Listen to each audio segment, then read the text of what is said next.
Здравствуйте. Сегодня посмотрим партию Марка Подольского. Это открытый турнир в Нимегене, Open в Нимегене. Давайте так будем говорить лучше. И вот 2005 год, чем он был памятен, для меня лично очень интересный турнир был в Гнезно, отборочный чемпионат мира.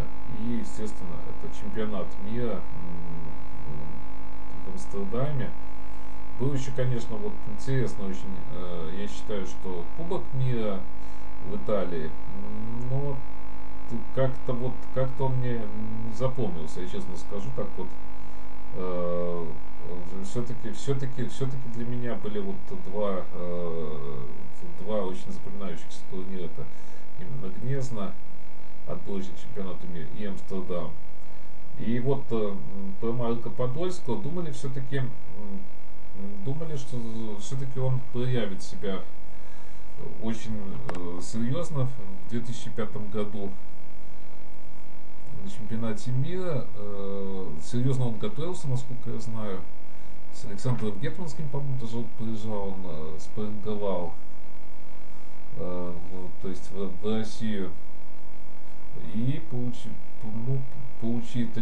получилось то, что все-таки не попал в финал. Но вот он появился в 2007 году и после этого уже практически перестал играть. У него было второе место, ну, при очень приличной игре, конечно. И вообще, то есть, игра Марка Подольского, она такая своеобразная, я бы сказал, и достаточно интересная. Давайте, ладно, посмотрим вот эту партию. Это конец партии. Вот здесь вот Йохан Крайнберг ошибся. Марк Подольский, Йохан Крайнберг ошибся. Надо было хитро играть, то есть использовать вот эту вот шашку, то, что она стоит на 39 именно, и 34-ю шашку. Давайте я вам покажу, как это практически используется. Практически можно использовать. Ну, скорее всего, 6 на 22. То есть идея такая. Основная идея на 27 и вот 2. Если как-то по-другому вот здесь вот играют, допустим, так, то вот эта идея. Ну, там на остальные ходы тоже, в принципе, идеи есть, поэтому можете посмотреть. Но вот здесь вот ошибка была, видите, 24-29 и 13-18, вот была такая ничья. Не ничья, извиняюсь. Таким образом выиграл Марк Подольский. Ну, вот в этой позиции сдался Йохан Крайнберг. Так, ну, здесь, если на 14-19, то вот этот будет удар. Давайте мы потом, может, посмотрим в конце. Хотя, я думаю, что это все достаточно просто. Может, не стоит смотреть. Ну вот, голландка, которую играют голландцы. Ну, не только голландцы, это такая шутка. То есть уже, может, заезженная даже на моем канале. Ну, это шутка не от меня, естественно. Ну, вот 5-10. Интересный очень ход, такой своеобразный. И вот зависает вроде бы шашка, нету разменов.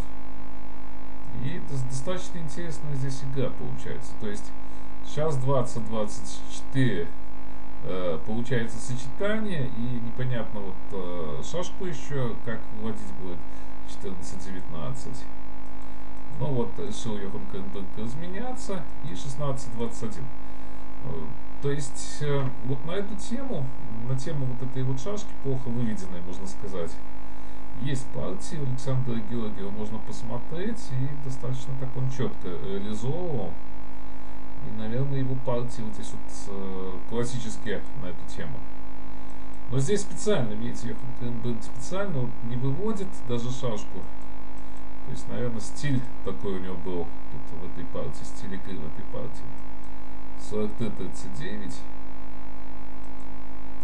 То есть меняет потихоньку. Ну, то есть он уверен, что где-то куда-то пойдут либо на 30, либо сюда, и он выведет эту шашку. Но вот Марк потихонечку играет таким образом, чтобы эта шашка все-таки не была выведена. Ну, 20-24 выводит, и здесь 7-12. Ну, то есть выжидает. ожидает. Если здесь все-таки 14-19, то, наверное, будет атака вот эта вот. И здесь так, перебиваться надо, чтобы потом атаковать шашку. Ну, возможно, что все-таки сюда и будут атаковать. То есть какой-то есть здесь, допустим, если 18-23, то, наверное, 49, либо 50. 49 вот мне больше нравится здесь, в этой позиции. Почему? Потому что мы недавно смотрели партию. Вот я уже ссылаюсь на партии, которую мы смотрели. То есть, может быть, какой-то тут вариант 49, допустим, 48, потом 44, 40, 50, 45. Вот эти вот построения колонн. То есть 44, 50, 48 и так далее. И покуда вот, может, один момент будут держать вот эти все вот, то есть идеи. Ну, вот такая мысль. Так, 49 давайте сделаем. Чтобы закончить свою мысль для ПДН. Так, 6.11. Ну вот не выводит здесь. То есть у него тут тоже определенная стратегия. Черные, кстати, в принципе играют, ну, достаточно хорошо. Но вот здесь вот нестандартный ход, и я поставил восклицательный знак. То есть он достаточно хорошо подчеркивает вот здесь вот эту слабость 5-10. То есть ее покуда не разменяешь. Разменивается на 17, ну тогда на 26. То есть надо предварительно выбивать. То есть здесь все уже как-то достаточно закономерно.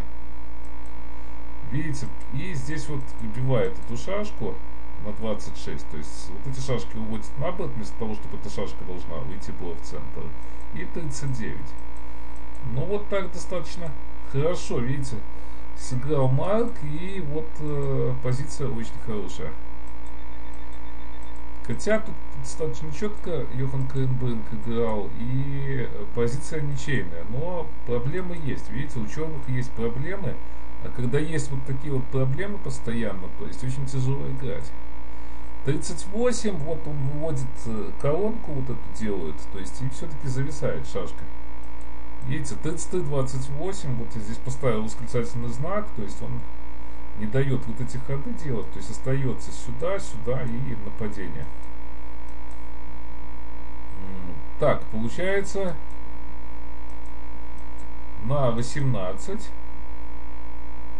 То есть шашку поставил он здесь, ну и вот сейчас они уже в эндшпиль уходят.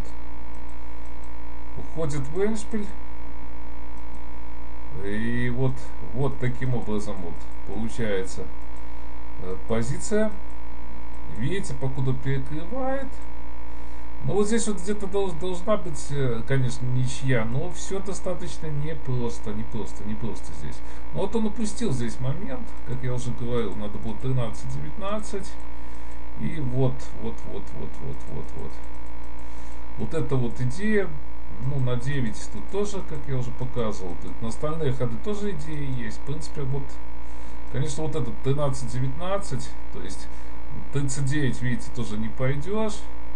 Сюда тоже, получается, выходить будет. Ну, вот эти вот моменты. А 24-29, видите, сразу получил плохую здесь позицию. И вот здесь сдался, насколько я понял. То есть такого хода делать нельзя, получается. Потому что вот эта вот идея. Дальше что тут? А если куда-то уходить... Нет, я вот сюда не извиняюсь. Куда-то уходить, допустим, то просто проводит дамку, ну и будет выиграно эндшпиль здесь.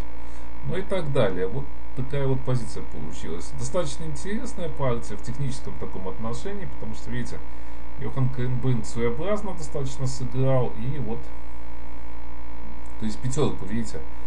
То есть, вроде бы какие-то он создал трудности, с другой стороны, у него тут свои планы были, поэтому партия достаточно интересная получилась и напряженная. Итак, до новых